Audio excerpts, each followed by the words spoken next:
사람은 누구나 대접받기를 원합니다. 자기를 높여주는 자리를 좋아하고 그런 자리를 찾아다닙니다. 남이 나를 높여주기를 바라면서 또 자기 자신은 남을 높여주는 데 인색한 것이 또한 보통 사람들의 모습입니다.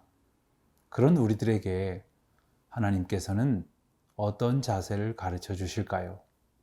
우리가 남을 대할 때 어떤 마음과 행동을 갖기를 원하실까요?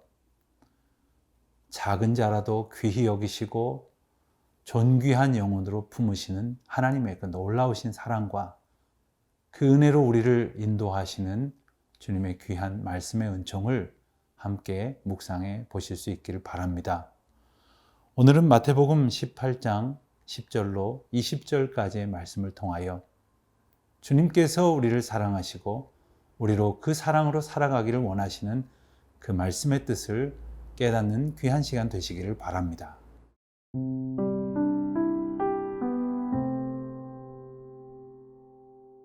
마태복음 18장 10절에서 20절 말씀입니다.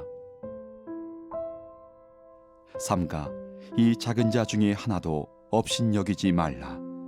너희에게 말하노니 그들의 천사들이 하늘에 계신 내 아버지의 얼굴을 항상 배움느니라.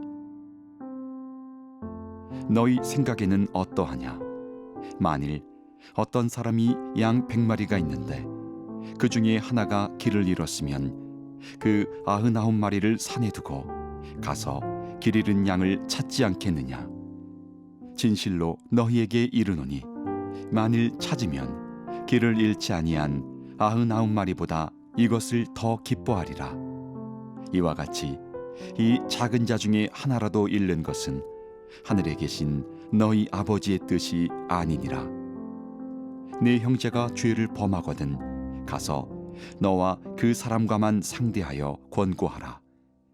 만일 들으면 내가 네 형제를 얻은 것이요 만일 듣지 않거든 한두 사람을 데리고 가서 두세 증인의 입으로 말마다 확증하게 하라. 만일 그들의 말도 듣지 않거든 교회에 말하고 교회의 말도 듣지 않거든 이방인과 세리와 같이 여기라. 진실로 너희에게 이르노니 무엇이든지 너희가 땅에서 매면 하늘에서도 매일 것이요 무엇이든지 땅에서 풀면 하늘에서도 풀리리라. 진실로 다시 너희에게 이르노니 너희 중에 두 사람이 땅에서 합심하여 무엇이든지 구하면 하늘에 계신 내 아버지께서 그들을 위하여 이루게 하시리라. 두세 사람이 내 이름으로 모인 곳에는 나도 그들 중에 있느니라. 인생을 향한 하나님의 원리는 전혀 다른 차원이었습니다. 주님은 오늘 우리에게 그 하나님의 뜻을 알게 해 주시려고 오늘 본문을 통해서 한 가지 이야기를 들려주십니다. 12절 말씀을 보니까 만일 어떤 사람이 양 100마리가 있는데 그 중에 하나가 길을 잃었으면 그 99마리를 산에 두고 가서 길 잃은 양을 찾지 않겠느냐 우리에게 물으십니다. 너무나도 잘 아는 그런 이야기죠. 우리는 이 이야기를 통해서 예수님이 어떤 분이신가를 비로소 알게 됩니다. 우선 길을 잃은 자를 찾으시는 바로 그 사랑의 하나님이라는 사실을 우리는 알게 됩니다. 여러분, 우리가 길을 잃어도 주님은 우리를 찾아오십니다. 마치 길 잃은 자처럼 살고 있는 분이 계십니까? 주님은 지금도 우리를 찾아 모든 사랑의 힘을 다 쏟으시는 분이십니다. 두 번째로 기억할 수 있는 것은 찾았을 때에 기뻐하시는 하나님이라는 것이죠. 길 잃은 자로 내버려 두지 아니하시고 찾으시고 또 찾으시다가 마침내 우리를 발견하시고 우리를 인도하셨을 때 품에 안으시고 기뻐하시는 사랑의 아버지이십니다. 그 사랑으로 우리를 찾으신다고 하는 것 언제나 기억할 수 있어야 할 것입니다. 또한 우리를 귀히 여기시는 하나님, 한 마리 잃어버린 양, 작고 작은 자라고 없인 여기지 아니하시고 온 산을 찾아 헤매시고라도 반드시 찾으시는 것이 바로 하나님의 그 사랑이셨습니다. 우리는 때로 적은 것이라고 작은 것이라고 업신여기고 보잘것없이 취급한 적이 있었지만 주님은 하나님의 마음과 그 하나님이 보여주신 사랑으로 오늘 우리를 이끌어 가고 계십니다. 바로 우리는 이러한 하나님의 마음으로 천국의 정신으로 사람들을 대하고 또 작은 자로 여겨지는 이웃이라 할지라도 보잘것없는 모습으로 보여진다 할지라도 하나님의 소중한 백성으로 기억하고 그를 선대하는 주님의 사람이 되어야 할 것이겠습니다. 교회는 바로 이러한 천국의 정신과 하나님의 마음을 품는 사람들이 모인 곳이어야 합니다. 교회는 이러한 마음으로 세상을 향해 복음과 사랑을 들고 나아가는 곳이어야 합니다. 그러한 교회가 되도록, 그러한 성도가 되도록 오늘도 우리의 마음을 하나님 앞에 온전히 드리시기를 바랍니다.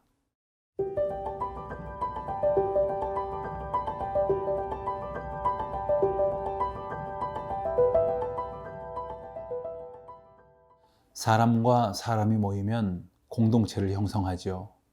그런데 안타깝게도 사람과 사람이 모이면 죄가 드러나는 법입니다. 우리가 바로 죄인이기 때문이죠. 그 가운데 죄가 존재하고 죄가 준동하는 것, 그것이 어쩔 수 없는 죄된 인생들의 모습입니다. 예수님께서는 제자들에게 이러한 인간의 한계의 속성을 여지없이 보여주시고 이제 그것을 교훈하십니다. 하나님의 나라의 그 놀라운 비밀에는 관심을 두지 아니하고 서로 높아지려고만 하는 인간의 어리석음과 완악한 죄성, 그 죄 앞에서 공동체는 어떤 모습이어야 할까요? 그 죄로 가득한 사람들 틈에서 우리는 어떤 자세를 가져야 할까요? 그 죄된 모습을 부정하려고 하거나 혹은 마냥 회피하려고만 해서도 안 될 것입니다. 다 그렇고 그런 것 아니냐며 덮어주려고만 해서도 안 될 것입니다. 하지만 그렇다고 세상처럼 물고 뜯으며 서로 죽이고 죽이려는 그 마음으로 살아가서도 안 될 것입니다.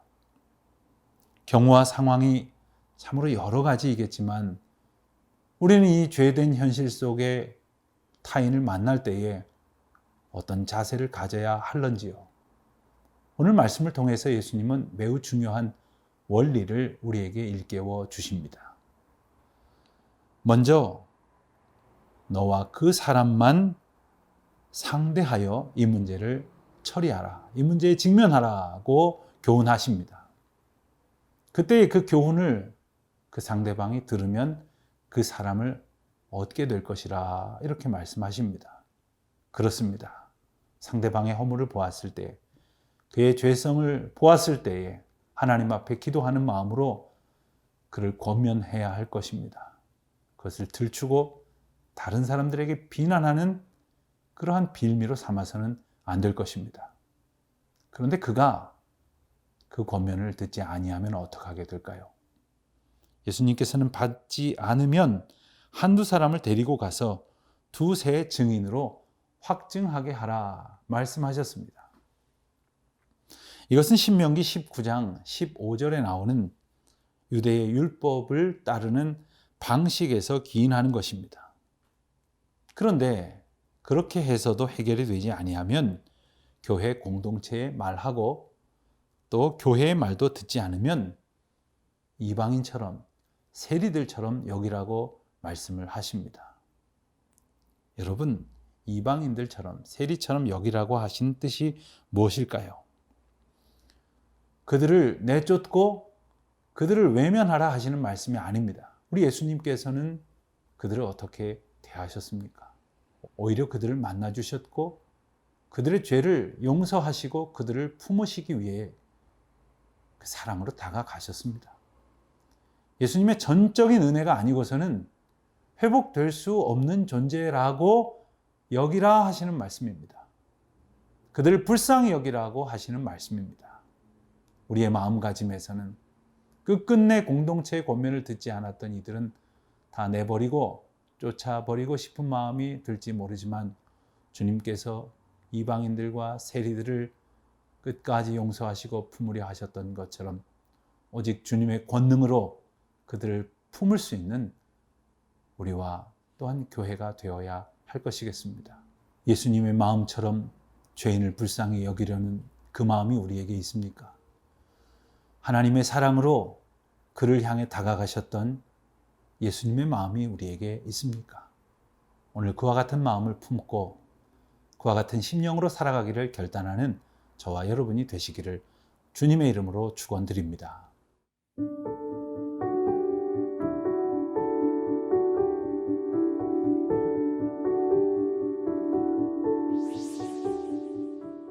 하나님 아버지, 잃어버린 양 한 마리가 99마리의 양보다도 더 소중하다는 하나님의 크고 놀라우신 사랑을 깨우쳐 알게 하여 주시니 감사를 드립니다. 오늘도 잃어버린 영혼을 찾아 주님의 마음으로 다가가게 하시고 교회 안에 혹은 공동체 안에 죄된 영혼으로 방황하는 이들을 주님의 질서와 사랑으로 권면하는 주의 자녀들이 다 되게 하여 주시옵소서.